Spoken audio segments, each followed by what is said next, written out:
20절부터 33절 우리 다 같이 함께 읽도록 하겠습니다.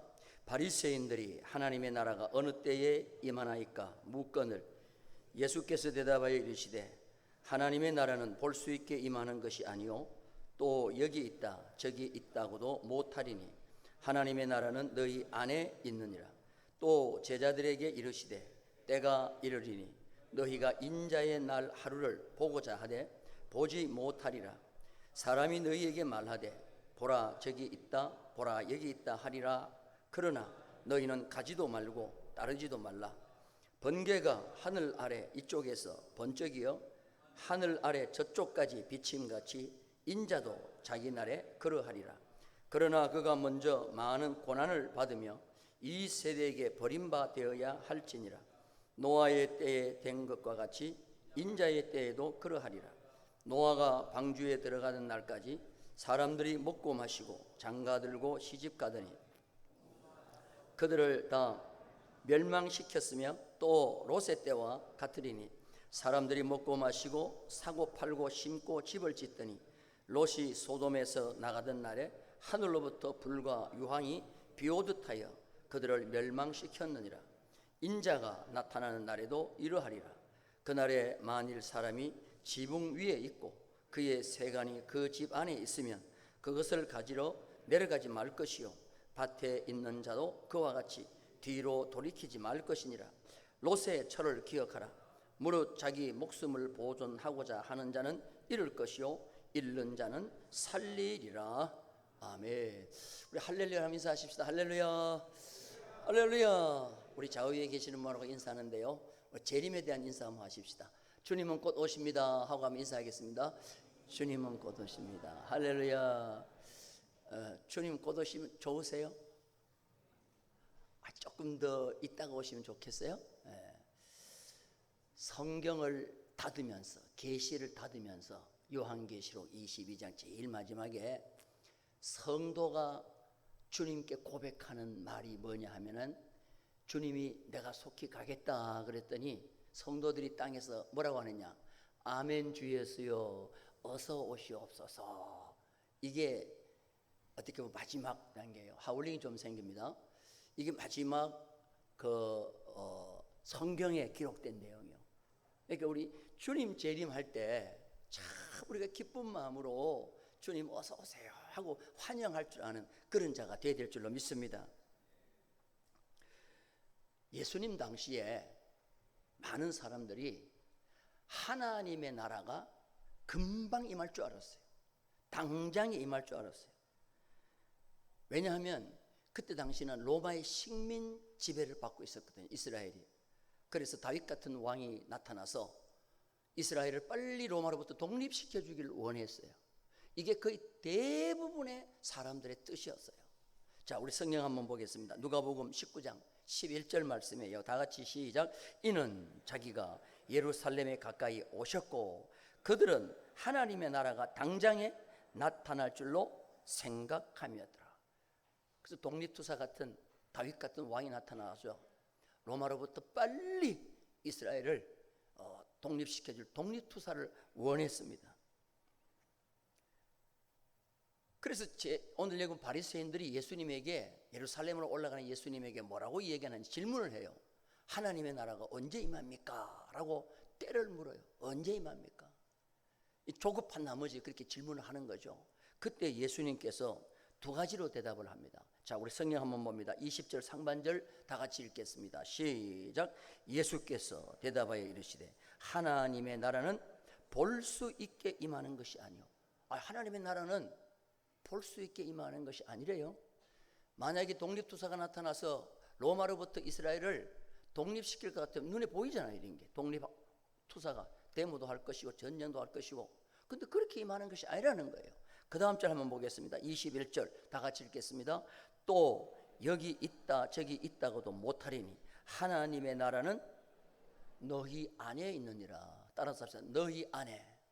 그러니까 오늘 이 너희 안에가 중요해요. 이 너희 안에를 두 가지로 우리가 해석할 수 있습니다. 첫째는 뭐냐? 우리의 마음 안에.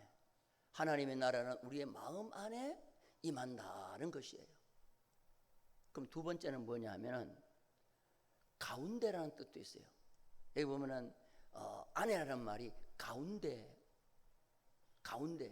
너희 중간에라는 말도 있어요. 그런데 여러분들, 너희 마음 안에라는 말은 지금 여기 안 맞는 게 뭐냐 하면, 지금 바리새인들한테 예수님이 얘기하거든요. 바리새인들은 지금 그들 속에 하나님의 나라가 안 이루어져 있어요. 그런데 그 바리새인 보고 하나님의 나라가 너희 안에 있다 그러면 말이 안 되는 소리죠. 그러니까 이게 마음 안에 있다는 말이 아니고, 지금 이 상황에서 예수님이 하는 것은 가운데, 너희 중앙에 있다는 말이에요. 이너 서클, 다시 말해서 이 둘레, 너희들이 둘러진 치고 있는 그 중간에 있다는 건데, 중간에 지금 누가 서 있느냐? 예수님이 서 있단 말이에요. 당시에 유대인들은요, 얘기를 할 때 질문하는 사람이 삥 둘러서서 대답할 사람을 중앙에 놓고 묻는 거예요. 그럼 예수님이 중앙에 서 있고 바리새인과 제자들이 삥 둘러서서 하나님 나라가 언제 임합니까? 라고 물으니까, 하나님께서는 하나님 나라는 볼 수 있게 임하는 것이 아니라 너희 중앙에 있다. 그러면 누가 하나님의 나라라는 말이에요? 예수님이 하나님의 나라라는 말이죠. 그래서 세례 요한이 요단강에서 세례를 줄 때 예수님께서 세례 받으러 왔잖아요. 그때 요한이 예수님이 오니까 뭐라 그랬어요? 천국이 가까웠느니라고 그랬잖아요. 천국이. 그 천국이라는 말이 누가복음에는 하나님의 나라인데, 하나님의 나라가 가까이 왔다, 그렇게 얘기한 거예요. 다시 말해서 예수님을 우리의 마음속에 모신 자는 그 사람 속에 뭐가 임한 거예요? 하나님의 나라가 임한 것이고 천국이 임했다는 거예요. 이걸 뭐라고 하냐면 심령천국이라는 거예요. 오늘 이 자리에 계신 여러분들, 우리가 죽고 난 뒤에, 예수님 재림하고 난 뒤에 장차 들어갈 하늘나라 천국도 중요하지만, 먼저 예수 그리스도를 내 마음속에 영접함으로 내 심령에 하나님의 나라 천국이 이루어지는 것이 먼저 우리 모두에게 있기를 주님의 이름으로 축원합니다. 이게 보이지 않게 임하는 하나님의 나라라는 거예요. 보이지 않게 임하는 하나님의 나라가 내 심령 속에도 안 이루어졌는데 장차 들어갈 천국 어떻게 들어가냐는 거예요. 그래서 가장 먼저 예수님이 하신 말씀은 뭐냐면, 내가 하나님의 나라로 너희 속에 들어가야 된다 하는 것을 말씀하고 있는 겁니다. 오늘 이렇게 보면, 신앙생활 하는 자들 보면 마음속에 심령천국이 이루어진 자가 있는가 하면, 심령천국은 근제도 못 간 자들이 참 많이 있어요. 대표적인 예로 송명희 시인 아시죠? 송명희 시인은 뇌성마비 환자예요. 얼마나 힘들게 사는지 몰라요. 그런데 그 속에는 하나님의 나라가 이루어진 거예요. 그래서 그가 고백한 공평하신 하나님 보세요. 그 시 보면 정말 우리가 참 하나님 앞에 감사해야 돼요. 그 공평하신 하나님에 보면 그런 내용이 있습니다. 공평하신 하나님이 나 남이 가진 건 나 없지만, 공평하신 하나님이 나 남이 없는 것 같게 하셨네.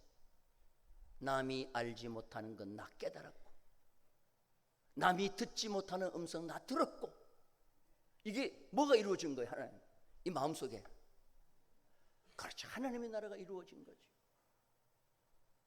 오늘 이 말씀을 듣는 우리 모두는 먼저 하나님의 나라가 우리 속에 임하는 역사가 있기를 주님의 이름으로 축원합니다.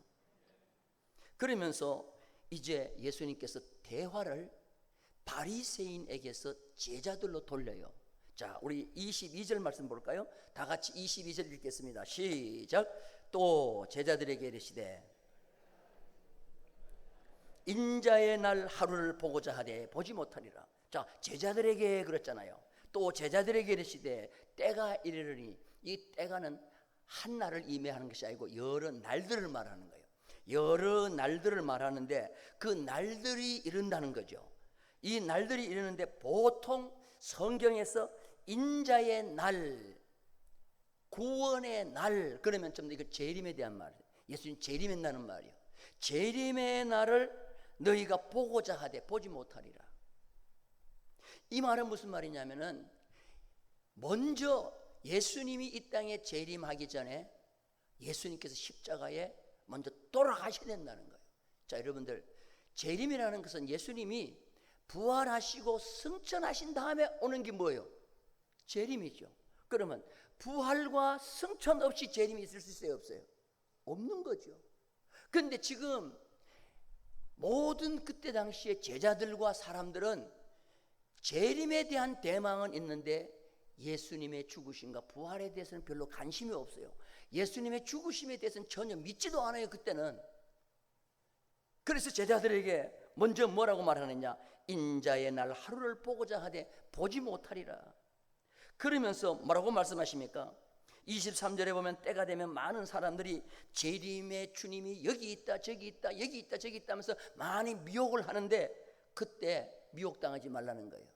주님의 재림은 번개같이 임한다고 그렇게 말씀하고 있어요. 자, 24절 말씀 다 같이 한번 읽겠습니다. 시작. 번개가 하늘 아래 이쪽에서 번쩍이어 하늘 아래 저쪽까지 비침같이 인자도 자기 날에 그러하리라. 이거를 재림의 동시성이라 그래요. 한번 따라서 합시다. 동시성. 동시성이 뭐냐면 번개가 한번 반짝 치면은 저쪽 있던 사람과 이쪽에 있는 사람 동시에 다 봐요, 안 봐요? 다 보는 거예요. 그런데 지금 재림을 미혹하는 사람들은 우리는 주님의 재림하는 걸 못 봤는데 어떤 사람들은 주님이 재림했다고 또 얘기해요. 그럼 이게 재림의 동시성이 아니잖아요. 재림의 동시성은 우주적 재림이기 때문에 모든 사람이 다 동시에 느끼게 볼 수 있게 주님이 재림한다는 거죠. 그러면서 제자들에게 무엇을 말하고 있느냐 하면은 재림의 때가 중요하지만 때보다 더 중요한 게 뭐냐 하면은 재림 때에 너희들이 어떠한 신앙의 사세로 삶으로 살아가고 주님의 재림을 준비하느냐가 더 중요하다는 거죠. 여러분, 재림의 때가 언제냐 아는 것보다도 재림의 주님을 맞을 준비하는 자세가 더 중요하다고 오늘 주님은 강조하는 겁니다. 그래서 많은 사람들이 관심이 어디 있냐면은 때가 언제냐, 언제 주님 재림하냐. 여러분들, 주님의 재림 때가 이때다라고 날짜를 꼬집거나 하는 사람은 전부 다 거의 다 이단들이에요. 주님의 재림은 때를 가르쳐 주지 않았어요. 인자도 모른다 그랬어요. 아버지만 아신다 그랬어요. 그러나 징조는 말씀을 했어요. 그러면서 어떻게 준비하라고는 말씀하셨어요. 많은 사람들은 때를 관심 있으면 때, 그래서 그냥 대충 믿음 생활하고 살다가 예수님의 한편 강도처럼, 예수님이 십자가 지실 때 한편 강도처럼 죽기 전에 내가 예수 그냥 짧게 믿으면 되지 않냐, 전부 다 그런 생각을 가지고 있는데 절대로 재림은 누구도 안 가르쳐 준다는 거죠.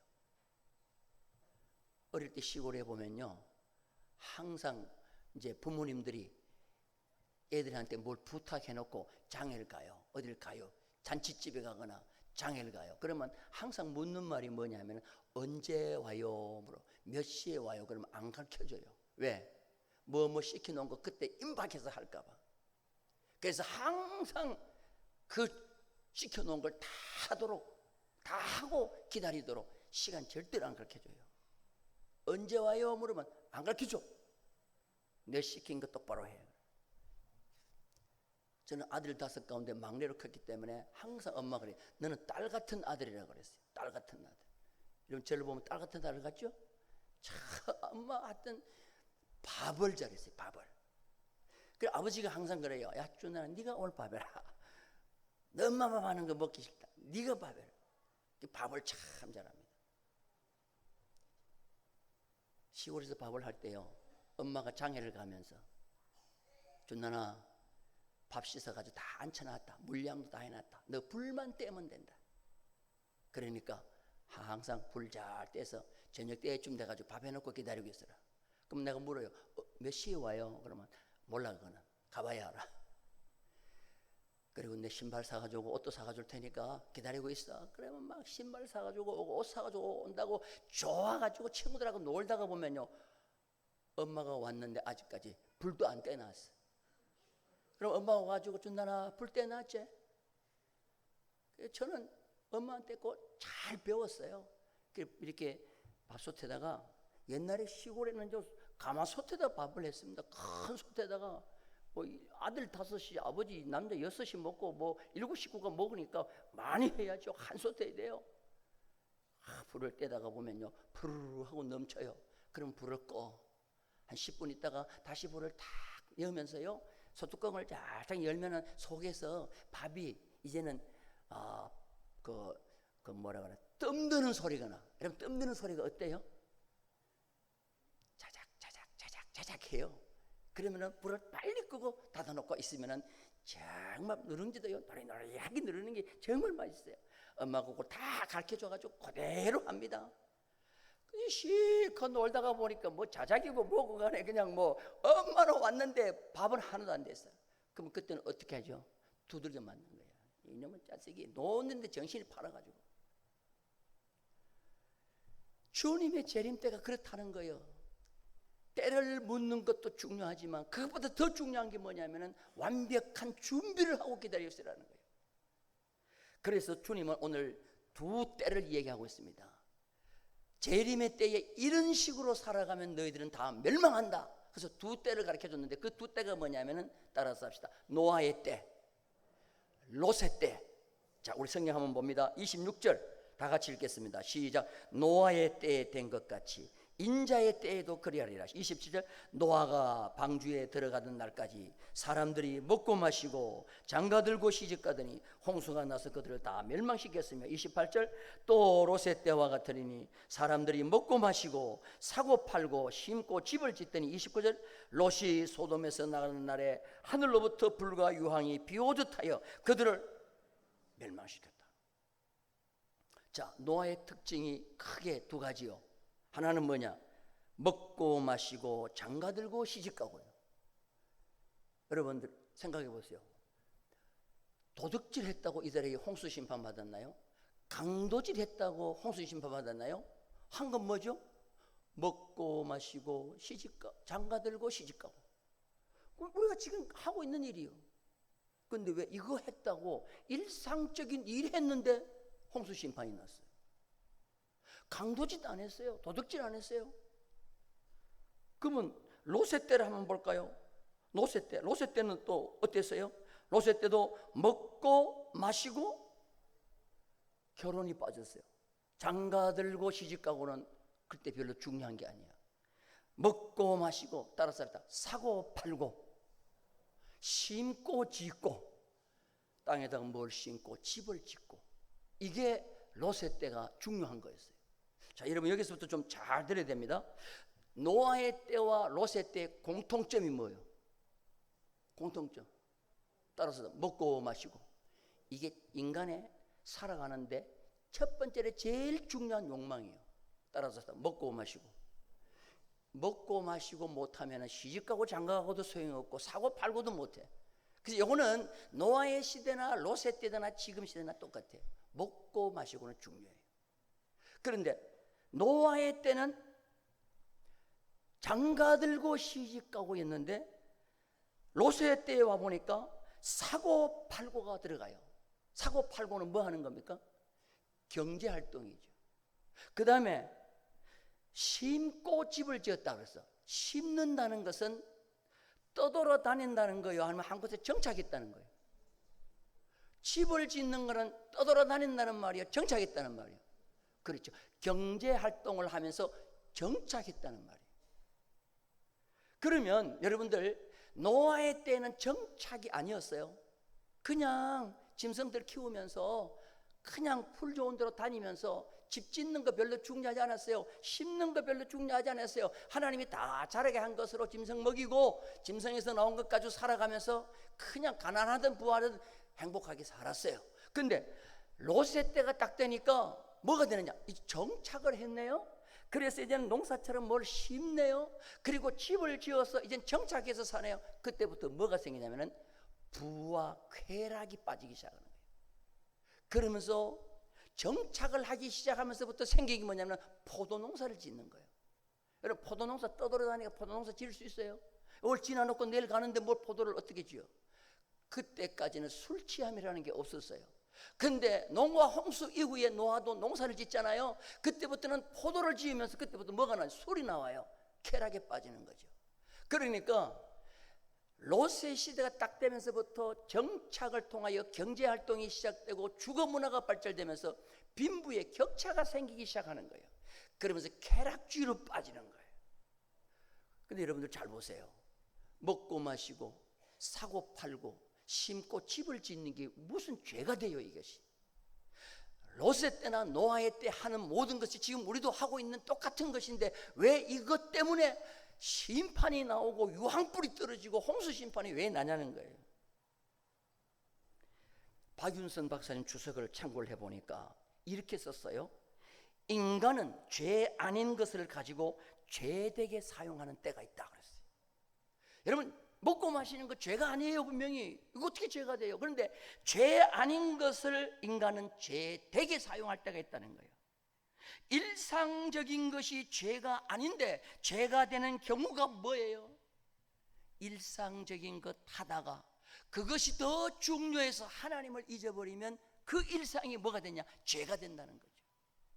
이게 참으로 우리가 깊이 생각해 봐야 될 거예요. 하나님의 영광은 뒤로 하고 먹고 마시고 시집가고 장가가고 사고 팔고 집을 짓고 하는데 너무 몰두하는 거예요. 그거 하다 보니까 일상생활이 나의 모든 것이 그냥 거기 전념하다 보니까 아이고 오늘이 주일이네. 아이고 예배 드리러 가야 되는데 아이고 약속해놨는데 어떡하지? 에이 그 다음 주일 가지 뭐. 이런 식으로 돼버린다는 거죠. 정신없이 일상에 쫓겨 살다 보니까 성경책 한 번 볼 시간도 없고 하나님 앞에 기도할 시간도 다 놓쳐버리는 거예요. 그런데 조금 더 깊이 들어가면요, 여기 보면 먹고 마시고 장가들고 시집가고 팔고 사고 그 다음에 심고 집을 짓고가 전부 다 미완료 시제예요. 미완료. 과거 미완료 시제. 미완료라는 말은 뭐예요? 아직도 부족하니까 더 계속 추구해 나가야 된다는 거죠. 미완료예요. 미완료. 여러분 결혼이 미완료야. 노아의 시대에 장가들고 시집 갔는데 결혼이 미완료라고 하면 뭐예요? 한 사람 가지고 족하다는 거예요? 아니면 여러 사람이 돼야 된다는 거예요? 안 해봐서 몰라요. 이게 노아의 시대의 사람들의 사고방식이라는 거예요. 한 번 결혼했는데 미완료야 안 돼. 충족하지 않아. 두 번 결혼. 여러분 한 번 먹었는데 배부르지 않아요. 계속 또 더 좋은 걸 먹어야 돼. 사고 팔고 해봤는데 이게 부족해. 더 많은 이익을 남겨야 돼. 집을 지어보니까 이것도 부족해. 30평도 부족해. 50평도 부족해. 2층 펜트하우스를 지어가고 이게 그때 당시에 미완료 시제로 쓴 그 상황이란 말이에요. 그러니까 만족이라는 것이 없는 거예요. 그러다 보니까 그거 추구하느라고 누구를 잊어버려요? 하나님을 잊어버리다 보니까 일상적인 모든 것이 뭐가 되죠? 죄가 되는 거죠. 이름 꼭 기억하셔야 돼요. 노아의 시대 때 홍수 심판 난 게 전부 다 도둑놈들만 수두룩하고 있고 강도만 수두룩하게 있어서 농수 심판한 게 아니라니까요. 소돔과 고모라 성에 유황불이 떨어진 게 거기에 전부 다 강도들만 모여가지고 있어서 그 성을 유황불로 심판한 게 아니고 우리와 똑같은 일을 했는데 누구를 잊어버렸어요? 하나님을 잊어버렸다는 거예요. 여러분들 일주일 내내 사시면서 도대체 하나님을 얼마만큼 생각하고 말씀을 얼마만큼 생각하고 기도를 얼마만큼 하고 찬송을 얼마만큼 하셔요? 예배 시간 이후에는 전혀 잊어버리고 있다가 예배 시간에 겨우 하니까 이게 노아의 시대와 롯의 시대와 똑같다는 거죠. 우리의 삶의 모든 삶 속에 24시간 속에 계속 교제하고 누려야 될 것은 하나님과 예수 그리스도와의 교제가 계속 있어야 될 줄로 믿습니다. 이게 없으니까 그 시대가 하나님 앞에 심판을 받는 거예요. 그래서 바울이 정확하게 하나님의 나라를 설명했어요. 자, 우리 볼까요? 로마서 14장 17절입니다. 다 같이 읽겠습니다. 시작. 하나님의 나라는 먹는 것과 마시는 것이 아니요 오직 뭐 안에서? 성령 안에서 의와 평강과 희락이라. 마음의 분노가 있고 마음의 불안이 있고 두려움이 있고 평강은 전혀 없어요. 그런 가운데 그런 삶을 살아가는 우리가 하나님의 나라 장차 올 미래의 하나님의 나라 천국만 바라보고 있다고 그게 행복하냐 이 말이에요. 오늘 우리 모두의 심령 속에 하나님의 나라가 들어가기를 주님의 이름으로 축원합니다. 이게 바로 뭐냐면 이게 진정한 하나님의 나라를 기다리는 자의 삶이라는 거예요. 종말론적인 천국이 우리는 기다려야 되지만 그 이전에 지금 내 심령 속에 하나님의 나라가 예수 그리스도를 통하여 이루어지는 것부터 먼저 있어야 된다는 거예요. 그것이 먼저 이루어지기를 주님의 이름으로 축원합니다.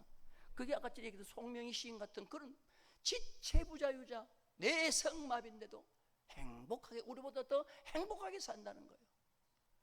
이게 바로 뭐냐, 우리 마음속에 먼저 이루어져야 된다는 겁니다. 오늘날 많은 사람들이요, 특히 젊은이들 가운데 보면은 이 시대가 로세 시대구나. 제가 이 말씀을 보게 된 이유가 뭐냐면 집에 대한 거예요. 집에 대한 거. 요새 젊은이들이 결혼을 안 하려고 그래요. 여러분, 너 왜 결혼 좀 해야지, 결혼 왜 안 하냐 그러면 걔들이 뭐 없어서 결혼 안 한다 그러죠? 집이 없다 그래요. 왜 애 안 낳냐고 물으면 뭐가 없다 그래요? 집이 없는데 무슨 애를 낳아. 야, 부인이 있으면 애 낳지 무슨 집이 없다고 애를 낳아. 여러분, 그래요 안 그래요? 근데 요 사이 애들은 장가 안 가는 이유도 집이 없다, 애 안 낳는 것도 집이 없다. 아니 여러분들, 우리 기성세대, 저도 결혼할 때 그랬고요, 집 있어서 결혼했나요? 사랑하면 결혼하는 거고, 눈 맞으면 결혼하는 거고. 저도 결혼할 때 조그만한 방 하나에, 그때 무슨 뭐 세탁기가 있었어요? 냉장고는 있었지만 세탁기가 그때 있었어요, 없었어요? 네? 우리 장로님들 결혼하실 때 세탁기 가져했어요? 그때 결혼할 때 집이 어디 있어요? 집이 없었어요. 우리 교회 임만식 장로님은 결혼할 때 뭐 집이 하나 있어가지고 통영 시내가 막 부러워했다는 이 얘기를 들었어요. 근데 세탁기 있었냐고 모르겠는데 세탁기는 없었다 그러더라고. 그때는 기껏 있어봐야 뭐요? 짤순이. 우리 지휘자님 짤순이라고 알아요? 봤어요? 짤순이, 결혼할 때 짤순이 양만한 거 손빨래 다 해가지고 돌리기만 하려고 집어넣고 그냥 많이 집어넣고 돌리면 막 이게 그냥 막 흔들어 대가지고 잡고 있느라고 막 타타타타. 그래도 짤순이 있는 집도 그래도 괜찮아. 그래도 없었어요. 그냥 땅. 그래서 옛날 어른들 얘기하잖아요. 숟가락 몽댕이 하나 가지고 우리는 결혼했다. 요사이 아들은요, 집 없으면 결혼 안 해요. 집 없으면 애도 안 낳아요. 이게 로세 시대와 똑같다는 거죠. 오늘 우리는 꼭 기억하셔야 됩니다. 우리의 일상의 삶이 죄가 되지 않도록, 일상의 삶 때문에 하나님을 잃어버리지 않는 우리 모두가 되기를 주님의 이름으로 축원합니다. 일상에 너무 빠져있고 하나님을 모르다 보니까 경고를 해도 무시해버려요. 그래서 노아 시대도 마찬가지고 로세 시대도 마찬가지고 하나님께서 분명히 경고를 합니다. 홍수 심판 바로 내리지 않고 120년 뒤에 내린다고 경고를 해줘요. 그런데 노아의 8 식구만 배를 만들잖아요. 다른 사람들 다 조롱했어요. 소돔과 고모라 성 유황불이 떨어진다고 천사가 가서 얘기해 주는데 그 롯의 사위들은 다 뭐로 여겼어요? 농담으로 여겼잖아요. 창세기 19장 14절 한번 보십시다. 다 같이 읽겠습니다. 시작. 롯이 나가서 그 딸들과 결혼할 사위들에게 말하여 이르기를 여호와께서 이 성을 멸하실 터이니 너희는 일어나 이곳에서 떠나라 하되 그의 사위들은, 근데 여기 보면은 그냥 우리 말에는 농담으로 여겼더라 이렇게만 되어 있는데요, 거기에 보면은 이게 분사로 되어 있어요. 분사는 뭐냐면은 계속 그렇게 해왔다는 거예요. 계속. 그러니까 천사가 한 번 딱 말하고 딱 끄는 게 아니고 계속 몇 번이나 천사가 얘기하고 롯이 사위들이 가가지고 야 다시 한번 생각해, 내일 아침에 여기 유황불이 떨어진대. 그러니까 피식 또 웃어. 아니야, 또 여러 번 얘기했는데 계속 농담으로 얘기했다는 말이에요. 이게 분사형으로 되어 있단 말이에요. 그러면서 뭐라고 말합니까? 롯의 철을 기억하라고 하면서 지붕 위에 있는 사람은 세간을 가지러 집 안에 들어가지 말라, 그렇게 얘기한 거예요. 자, 우리 성경 봅니다. 31절 다 같이 큰 소리로 시작. 그의 세간이 그 집 안에 있으면 그것을 가지러 내려가지 말 것이요 밭에 있는 자도 그와 같이 뒤로 돌이키지 말 것이니라. 지붕 위에 있는 자가 세간을 가지러 집 안에 들어가지 말라. 주님의 재림의 때가 가까이 오면 지붕 위에 있는 사람이 세간을 가지러 집안에 들어가지 말라. 그때 당시에 수많은 사람들이 여러 상황 속에 있을 텐데 왜 하필이면 지붕에 있는 사람을 꼬집었을까? 제가 성경을 보면서 질문을 던졌어요. 왜 지붕에 있는 사람을 얘기했을까? 도대체 지붕에 있는 사람은 뭐 하는 사람일까? 지붕을 고치는 사람일까? 무슨 기와장을 올리는 사람일까? 근데 이 지붕에 있는 사람이 그때 상황으로 대표적으로 기도하는 사람들이 지붕에 있었어요. 자, 우리 사도행전을 한번 봅니다. 10장 9절입니다. 사도행전 10장 9절 다 같이 시작. 이튿날 그들이 길을 가다가 그 성에 가까이 갔을 그때에 베드로가 기도하려고 지붕에 올라갔다. 개인 집에서 특히 하나님 앞에 기도하기 위해서 주로 사람들이 가는 곳이 어디냐면 개인 집에 뭐요? 지붕. 그래서 은혜의 자리, 영성의 자리, 하나님과 대화의 자리인데 그 좋은 자리에 있다가 왜 마지막 때가 되면은 자기 세간 살림이 뭐 그렇게 중요하다고? 아이고 내가 냉장고 끄집어내야 되는데, 아이고 내가 금부치 끄집어내야 되는데, 아이고 내가 통장 있는 거 통장 어떻게 하지? 그거 가질러 집 안으로 들어가지 말라는 말이에요.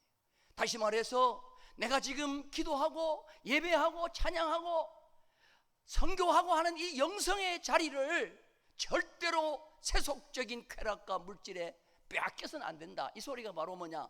지붕에 있는 자가 세간을 가지러 집 안에 들어가지 말라는 거예요. 이해되시면 아멘? 그리고 밭에 있는 사람이 뒤를 돌아보지 말라 그랬어요. 밭에 있는 사람이 뒤를 돌아보지 말라. 밭에 있는 자도 그와 같이 뒤로 돌이키지 말 것이요.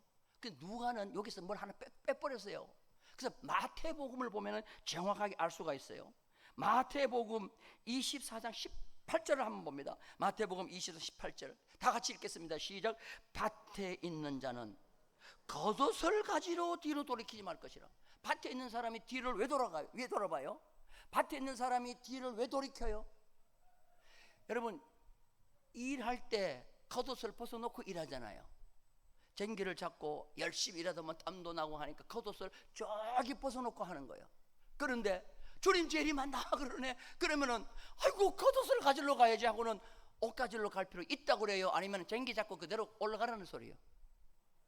그럼 여러분들 같으면 주님 재림한다 그러면 옷 가지러 가겠어요? 아니면 쟁기 잡고 있다가 그냥 밭에 있다가 그냥 바로 올라갈 것이요? 옷 가지러 집에 갈 것이요? 아니면 밭에서 일하다가 바로 갈 거예요? 전부 다 아이고야 그 옷이 어떤 옷인데, 그 옷 한 번도 안 입어본 옷인데, 아이고 그 옷 뺏기면 안 되지, 다 집으로 가지고 갈 것 같아. 그렇게 하지 말라는 거예요. 그런데 이게 옷에 그냥 옷이 아니고 그 옷이야. 정관사가 붙어있어. 그 옷. 이 그 옷이라는 것은 최고로 좋은 하나밖에 없는 옷이에요. 이걸 집에 놔둔다. 아이고 주님이 재림하시네. 아이고 나는 이게 더 좋은데 이거 입어봐야 되는데 이거 안 입으려고 그냥 애기 났는데 아이고 주님 재림하네. 아이고 나는 그래도 이 옷이 좋아. 여러분 이게 언제냐? 롯의 때와 노아의 때와 똑같다는 거예요. 제가 어릴 때 엄마한테 기가 딸도록 들은 말이 있어요. 준나나 우리 엄마가 손이 커요. 손이 커. 절대로 잘 안 아끼는 사람이라. 있으면 쓰는 분이에요. 준나나 아끼면 뭐 된다 이 소리를 꼭 해요.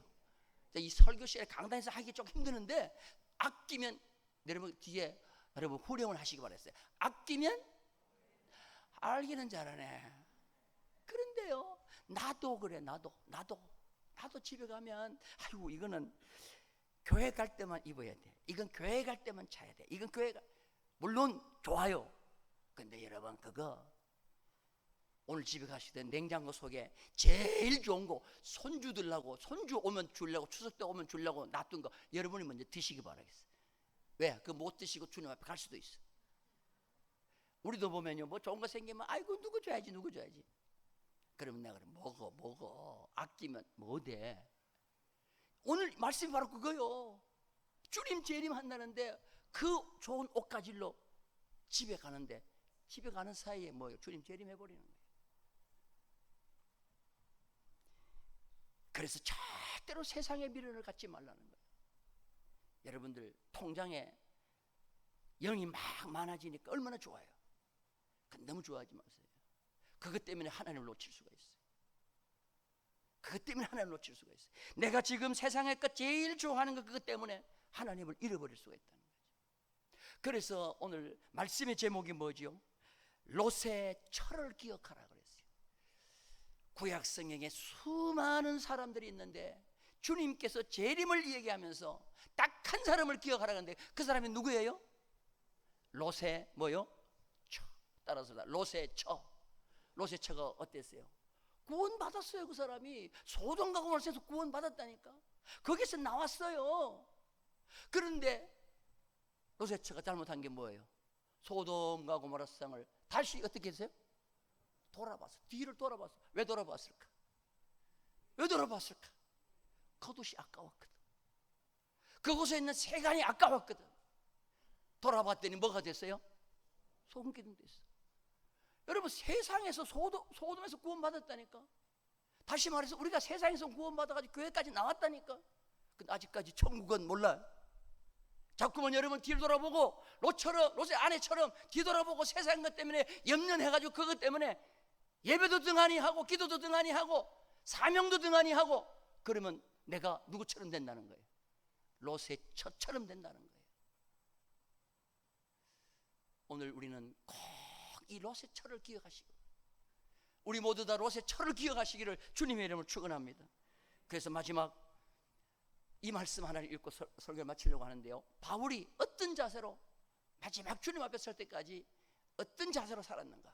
자, 우리 이 말씀 읽고 마칩시다. 디모데후서 4장 7절 8절입니다. 다 같이 시작. 나는 선한 싸움을 싸우고 나의 달려갈 길을 마치고 믿음을 지켰으니. 무슨 싸움 싸웠어요? 선한 싸움 싸우라. 싸움 하지 말라는 거 아니에요. 싸우되 무슨 싸움을 싸우라? 선한 싸움을 싸우라. 선한 싸움이 뭔지 아세요? 하나님께 맡기는 거예요. 하나님이 공의의 하나님이시. 하나님께 맡기는 거예요. 선한 싸움을 싸우고 나의 달려갈 길을 마치고 믿음을 지켰으니. 절대로 마귀가 그 어떤 걸 가지고 와가지고 우리를 미혹하더라도 여러분들 믿음을 절대로 빼앗기지 않는 성도가 되기를 주님의 이름으로 축원합니다. 자, 8절 다 같이 읽겠습니다. 시작. 이제 후로는 나를 위하여 의의 면류관이 예비되었으므로 주 곧 의로우신 재판장이 그날에 내게 주실 것이며 내게만 아니라 주의 나타나심을 사모하는 모든 자에게니라에 내가 들어가야 돼요. 모든 자에게니라에 누가 들어가야 돼요? 자신 있는 분들만 한번 아멘 하시기 바라겠어요. 여기에 내가 들어가기를 주님의 이름으로 축원합니다. 할렐루야. 이게 오늘 말씀의 핵심이에요. 저도 두렵고 떨림으로 이 설교를 준비했어요. 여러분들 다 두렵고 떨림으로 이 말씀을 받고 주님이 언제 임하더라도 정말 하늘나라의 상급 바라보고 담대히 아멘 주 예수여 오시옵소서 하고 환영할 수 있는 자신 있는 우리 모든 성도가 다 되시기를 주님의 이름으로 축원합니다.